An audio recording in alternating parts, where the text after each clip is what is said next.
अस्सलामुअलैकुम दोस्तों, आज हम इस मुद्दे पर बात करेंगे। जनाब ओवैसी साहब ने वक्फ बोर्ड के बारे में कुछ अहम बातें बताई। मुसलमानों को सुनना चाहिए। पूरा वीडियो ज़रूर देखें, ये क्लिप पूरा मुकम्मल देखें। आइए देखते हैं। वैसा ही मुस्लिम धर्म में ये दान दी गई प्रॉपर्टी है। अब उसमें गवर्नमेंट का इंटरफेरेंस क्यों हो रहा है? ये आर्टिकल 26 का वायलेशन है। आर्टिकल 26 में लिखा गया कि कोई भी रिलीजियस डिनोमिनेशन अपने मजहब पे भी चल सकता और अपने जो इमूवेबल मूवेबल प्रॉपर्टीज में उसको एडमिनिस्टर कर सकता। तो ये जो नरेंद्र मोदी की सरकार है वो वक्फ प्रॉपर्टीज को बचाने के लिए, वक्फ प्रॉपर्टीज को डेवलप करने के लिए, वक्फ प्रॉपर्टीज में एफिशिएंसी लाने के लिए ये बिल नहीं लाई है। ये बिल इसलिए लाया गया है ताकि हमेशा के लिए वक्फ बोर्ड को ख़त्म कर दिया जाए।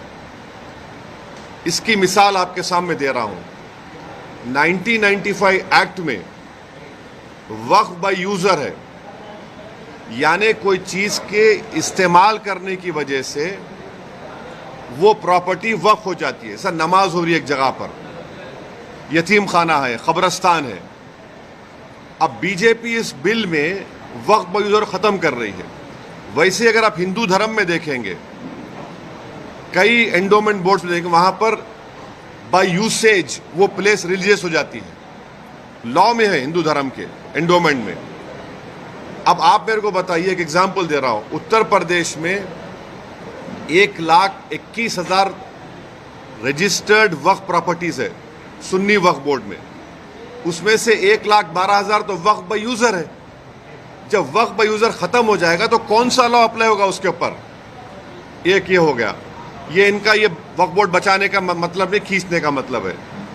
दूसरा उसमें क्या है कि कोई 5 साल जो मुसलमान रहेगा, उसमें लिखा हुआ है प्रैक्टिसिंग मुसलमान रहेगा, वही वक्फ करेगा। अब प्रैक्टिसिंग मुसलमान का मतलब क्या है? क्या वो 5 वक्त की नमाज पढ़ने वाला होगा? क्या वो दाढ़ी होगी, सर पे टोपी होगी? क्या वो रातों में जाके मस्जिद में इबादत करेगा? क्या वो कुरान का हाफिज होगा? क्या उसकी वाइफ मुस्लिम होगी या नॉन मुस्लिम होगी? ये तुम कौन होते तय करने वाले?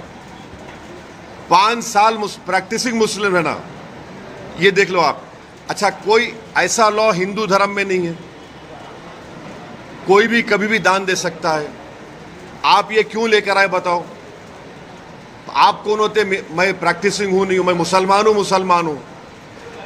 मेरे घर में झांक के देखेंगे नरेंद्र मोदी, या फिर 5 साल के बाद मोदी बोलेंगे आओ बेटा तुम मुसलमान सर्टिफिकेट लेकर जाओ।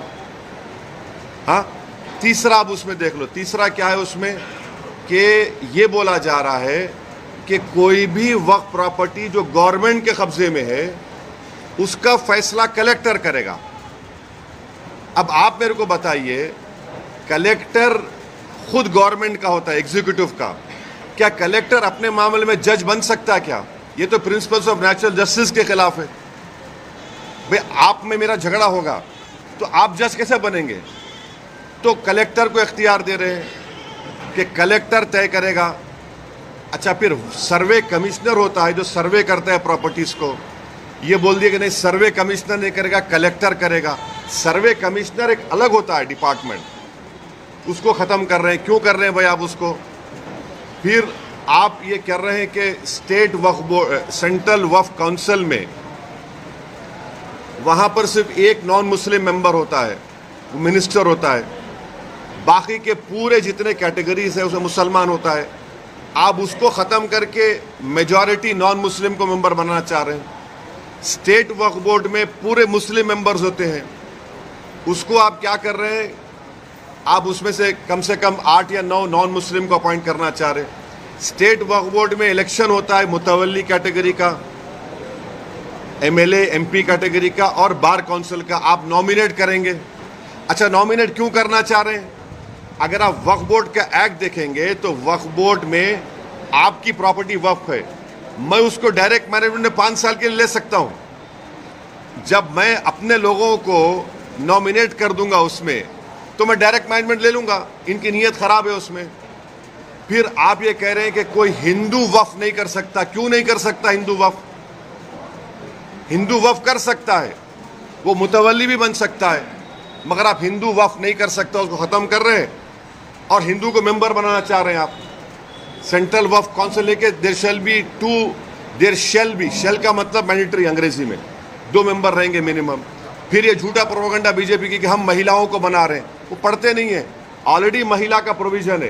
क्या प्रोविजन है? अब ये बोल रहे हैं कि 2 बनाएंगे। अभी जो प्रोविजन है एटलीस्ट 2, यानी 2 से बढ़ सकते, आप 2 कर दिए खाली उसको। वक्फ का एक ट्राइब्यूनल है। अब ट्राइब्यूनल में झूठा प्रोपेगेंडा करते हैं कि ये इसका डिसीजन फाइनल होता है। भाई एनजीटी ट्राइब्यूनल है, इनकम टैक्स का ट्राइब्यूनल है, रेलवे क्लेमेंट्स ट्राइब्यूनल है, ऐसे 14 ट्राइब्यूनल है जिनका डिसीजन फाइनल होता है। अपील नहीं कर सकते। भाई ट्राइब्यूनल के जजमेंट के बाद हाई कोर्ट में रिव्यू पिटीशन डाला जाता है। अपील करने से तो लाखों केस कोर्ट में है, और रिव्यू पिटीशन में हाई कोर्ट पूरा रिकॉर्ड मंगा सकता है, तो ये वक्फ के फेवर में नहीं है। फिर इसमें आपने एक कानून लेकर आए। अभी कानून क्या है कि अगर कोई वक्फ की जायदाद को चोरी से बेचता है, उसको 2 साल का रिगरस इम्प्रिजनमेंट, नॉन बेलेबल। अभी मोदी जी के दिमाग में ख्याल आया, क्या ख्याल आया कि तू वक्फ बोर्ड की जायदाद को बेच दे। मोदी है तो मुमकिन है, क्या मुमकिन है कि तेरे को 2 साल नहीं, सिंपल इम्प्रिजनमेंट, तेरे को बेलेबल हो जाएगा। तो वक्फ के मफाद में क्या हो रहा है? ट्राइब्यूनल है वक्फ का ट्राइब्यूनल, उसमें एक डिस्ट्रिक्ट जज सीजे अपॉइंट करते हैं हाई कोर्ट के, एक इस्लामिक नॉलेज का जानकार और एक एमिनेंट पर्सन। अब आप क्या करते हैं? रिटायर्ड डिस्ट्रिक्ट जज, रिटायर्ड गवर्नमेंट एम्प्लॉय, कैसे होगा? फिर अगर आपकी कोई वक्फ की प्रॉपर्टी है, मैं जाके कंप्लेन करता हूं कि ये वक्फ नहीं है, तो collector will order an inquiry. अच्छा, पेंडिंग इंक्वायरी और property will not be Waqf, की एक्ट में बोल रहे, बिल में बोल रहे, and there is no time limit for that inquiry, and the collector will do the inquiry as he deems fit. इसका क्या मतलब? यानी आपकी प्रॉपर्टी को मैं कंप्लेन कर दिया कि वक्फ नहीं है, तो कलेक्टर साहब 10 साल ले लेंगे, तब भी वक्फ नहीं रहेगा, वो अपने कंट्रोल में, उनके कंट्रोल में आ जाएगा। तो ऑल इन ऑल अगर आप देखेंगे, इस बिल में वक्फ प्रॉपर्टीज के एफिशिएंसी के लिए नहीं बनाया गया है, ये वक्फ प्रॉपर्टी को ख़त्म करने के लिए बनाया गया है। अब हिंदू मेंबर्स को या नॉन मुस्लिम मेंबर्स को अपॉइंट कर रहे हैं। भाई आप उत्तर प्रदेश में जाइए, उत्तर प्रदेश में जो काशी बोर्ड है, वहाँ पर तो क्लियर लिखा हुआ है कि he has to be Hindu. अगर वो हिंदू धर्म छोड़ेगा तो मेंबरशिप चले जाएगी। फिर आप देख लीजिए जाकर, आप ये जो आपका तमिलनाडु का एक्ट है, तेलंगाना का एंडोमेंट एक्ट है, आंध्रा का है, उड़ीसा का है, इसमें सब लिखा गया कि only Hindu will become the member. अच्छा, हिंदू की परिभाषा क्या है संविधान में? हिंदू, सिख, बौद्ध और जैन, मगर इन मंदिरों में सिर्फ हिंदू बनेगा मेंबर। अब मिसाल के तौर पर मुंबई में ट्रस्ट में है आपका कौन सा मंदिर? सिद्धि विनायक है।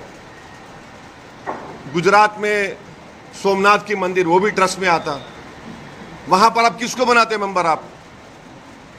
आप एक बात समझिए, तिरुपति के प्रसाद में घी में एनिमल फैट आया तो एतराज हो रहा है, बिल्कुल सही है, नहीं होना चाहिए अगर हुआ तो, मगर आप हमारे धर्म के संस्थानों में आप कैसे नॉन मुस्लिम को बनाएंगे? प्रसाद में आप बोल रहे कि एनिमल फैट आ गया तो गलत है, बोल हम भी मानते गलत है, नहीं आना चाहिए, उनकी आस्था है, मगर यहां पर हमारी आस्था